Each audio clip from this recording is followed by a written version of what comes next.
सोचिए अगर आप एक दिन उठें और आपको ये खबर मिले कि इंसान मार्स पे जा रहे हैं, आपका पहले रिएक्शन क्या होगा? आप हैरान होंगे, आप खुश होंगे, या फिर आपको डर लगेगा? बल्कि आपको ये तीनों चीजें एक साथ महसूस होंगी, क्योंकि ये बात है ही इतनी स्ट्रेंज और एक्साइटिंग और नाकाबिले यकीन भी। लेकिन दोस्तों, अगर मैं आपसे कहूँ कि वो अब दूर नहीं कि जब इंसानों को मार्स पे भेजा जाएगा, 2030 तक पहले इंसानों को मार्स पे भेजा जाएगा और फिर 2050 तक एक नया शहर बनाया जाएगा। लेकिन आखिर मार्स ही क्यों?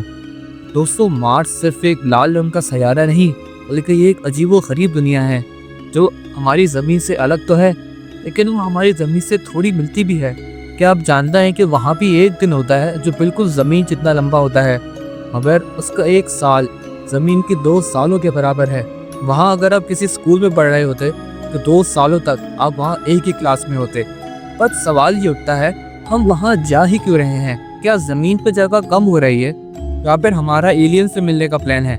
नहीं दोस्तों, बात कुछ और है। एस्ट्रोनॉमर्स का कहना है कि अगर ह्यूमन सिविलाइजेशन को महफूज रखना है तो हमें कहीं और जाना पड़ेगा, हमें किसी और प्लेनेट में घर बनाना पड़ेगा, ताकि अगर ज़मीन पर किसी वजह से कोई मुश्किल आ जाए, जैसे कि क्लाइमेट चेंज, ओवर पॉपुलेशन या फिर एस्टेरॉयड इम्पैक्ट। और अगर हम सोलर सिस्टम्स के और प्लेनेट से मार्स को कंपेयर करें तो मार्स वो वाहिद प्लेनेट है जहाँ पर ज़मीन ही की तरह ठोस ज़मीन है और यहाँ पहाड़ हैं, जबकि और प्लैनेट्स जैसे कि Jupiter, Saturn, Venus, Mercury, Pluto, Neptune, Uranus, इन सब प्लैनेट्स में कद ठोस ज़मीन नहीं है, या फिर ये प्लैनेट्स बहुत गर्म हैं या फिर बहुत ज़्यादा ठंडे हैं। इसलिए अभी तक का हमारे पास सबसे बेहतरीन ऑप्शन मार्स है। लेकिन क्या मार्स पे पहले कभी ज़िंदगी थी या अब ज़िंदगी है?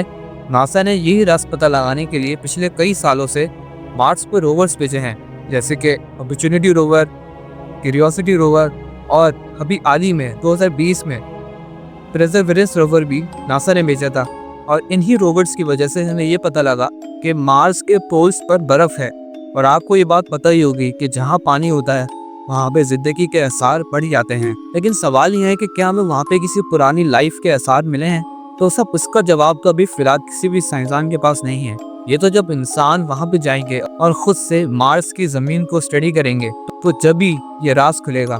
इलॉन मस्क, जो स्पेस एक्स और टेस्ला के बानी हैं, उनका कहना है कि 20 या 30 सालों में वो मार्स पर पूरा शहर बसा देंगे। इलॉन मस्क की स्टारशिप, नासा का आर्टेमिस मिशन और चाइना भी अब तो स्पेस में पहुंचने की तैयारी कर रहा है। हम ये कह सकते हैं कि ये इस दौर की नई स्पेस रेस है, लेकिन इस बार मंजिल मज़ीद दूर है। लेकिन सपोज कर लें इन तीनों की कोलैबोरेशन से अगर इंसान मार्स पे पहुंच भी गए, सवाल यह है कि इंसान मार्स पर रहेंगे कैसे? क्योंकि ना वहाँ पे ऑक्सीजन है, ना वहाँ पे पानी है, ना वहाँ पे कोई शॉपिंग मॉल्स हैं और ना वहाँ पे कोई होटल्स हैं। नासा और स्पेस एक्स के मुताबिक वहाँ पे रोबोट्स की मदद से घर बनाए जाएंगे और ऑक्सीजन की कमी को मिटाने के लिए ग्रीन हाउसेस को डिज़ाइन किया जाएगा, जो वहाँ पे मार्स की मिट्टी में से सब्जियाँ उगाएंगे, जैसे कि दी मार्शियन मूवी में मैट डेमन उगाते हैं। लेकिन वो तो खैर अपनी बेस से ही उगाते हैं, खैर वो तो सिर्फ एक फिल्म थी दोस्ता, रियलिटी तो उससे बिल्कुल अलग होती है। और साथ ही एक नया कॉन्सेप्ट है टेराफॉर्मिंग, यानी मार्स का माहौल बदल के उसे इंसानी ज़िंदगी के लिए लायक बनाना। लेकिन ये काम बिल्कुल भी आसान नहीं है और शायद इसमें कई सदियाँ लग जाएँ। वैसे इन सब बातों से आप अगर सोच रहे होंगे कि मार्स पे जाना इतना ही मुश्किल है, तो फिर इंसान मार्स पे जा ही क्यों रहे हैं? और वही पैसा और वही मेहनत लोग ज़मीन को बेहतर बनाने में इन्वेस्ट क्यों नहीं कर रहे हैं? दोस्तों, इसका जवाब इलॉन मस्क ने दिया था, साइंटिफिक प्रोग्रेस और क्यूरियोसिटी। स्पेस इंडस्ट्री एक बहुत वैल्यूबल इंडस्ट्री है। तब इंसान पहली बार अपोलो के जरिए चांद पर गए, उसके बाद हमने टेक्नोलॉजी में एक नया बूम देखा। फॉर एग्जाम्पल, हमने कंप्यूटर्स में बूम देखा। आज जो आप मोबाइल फ़ोन चला रहे हैं, ये भी उसी की बदौलत है। आप मोबाइल फ़ोन्स में जीपीएस जो चलाते हैं वो सैटेलाइट्स की मदद से है। आप इंटरनेट जो चला रहे हैं, ये भी सैटेलाइट्स की मदद से ही आ रहा है। इसके अलावा आर्टिफिशियल इंटेलिजेंस, ह्यूमन हेल्थ की जो जितनी भी टेक्नोलॉजीज़ हैं, इन सब में एडवांसमेंट्स की वजह स्पेस टेक्नोलॉजी है। हम जितना स्पेस में इन्वेस्ट करेंगे उतना ही हम ज़मीन पे भी बेहतर होते जाएंगे। और दूसरी बात, इंसान की क्यूरियोसिटी, जो कि इंसान को नई चीज़ें जानने पर उजागर करती हैं। इसी वजह से इंसान ने पहली बार आग लगाना भी सीखी।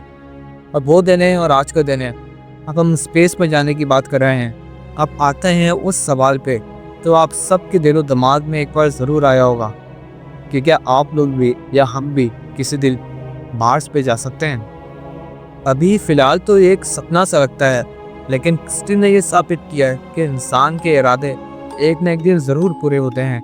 ज़्यादा से ज़्यादा 50 सालों में हम मार्स पे ज़रूर एक शहर देख रहे होंगे और शायद हम या आप भी मार्स पे जाएं।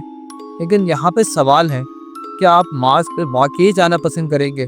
क्योंकि सुनने में तो बहुत एक्साइटिंग लगता है, लेकिन एक बार सोचिएगा ज़रूर, इतनी हरी भरी, इतनी खूबसूरत ज़मीन को छोड़कर, अपने घर बार को छोड़कर, अपनी फैमिली को छोड़कर, इतना लंबा सफ़र तय कर कर एक बिल्कुल बंजर ज़मीन पे जाएं, जहाँ से शायद हम कभी वापस भी ना आ सकें और शायद उसके बाद ज़िंदगी भर हमें वहीं पर ही रहना हो। अब एक बार ज़रूर सोचिए कि इन सब मुश्किलात के बावजूद भी क्या आप मार्स पे जाना पसंद करेंगे? अगर करेंगे तो कमेंट्स में ज़रूर बताइएगा। अगर आपको ये वीडियो पसंद आई है तो वीडियो को लाइक करें और चैनल को सब्सक्राइब करें। मिलते हैं ऐसी एक नई वीडियो में, के लिए अल्लाह हाफिज़।